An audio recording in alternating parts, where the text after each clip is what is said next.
Benita dhe Alba rrinë bashkë në qoshen e dhomës së ndenjes, duke qeshur me njëra tjetrën ndërsa shikojnë Elionën që po kalon.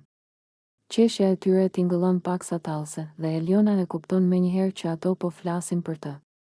Ajo përpiqet të mos u kushtoj vëmendje, por Benita dhe Alba vendosin ta shtyjnë situatën edhe më tej. Benita ngre zërin me një ton plot ironi, "Shiko kush po vjen.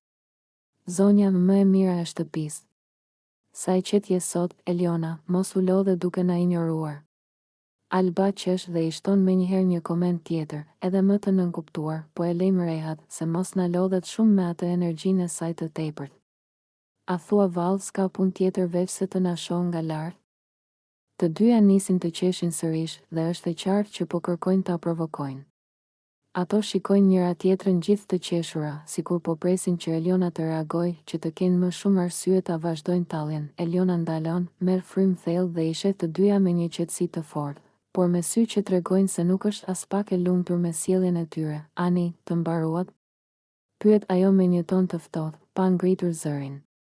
"Sepse unë nuk jam këtu që të përballoj humorin tuaj të ulët." Benita tund flokët me një buzëqeshje provokuese.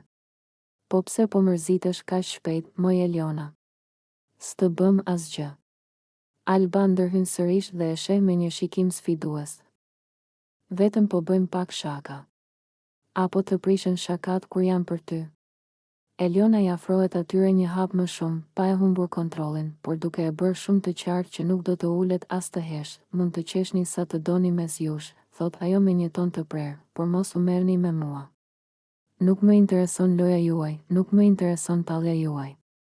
Dhe më e rëndësishmja, nuk ju lejoj të flisni për mua ashtu si t'ju doj qefi." Benita e rrotullon syt, por hesht për një moment.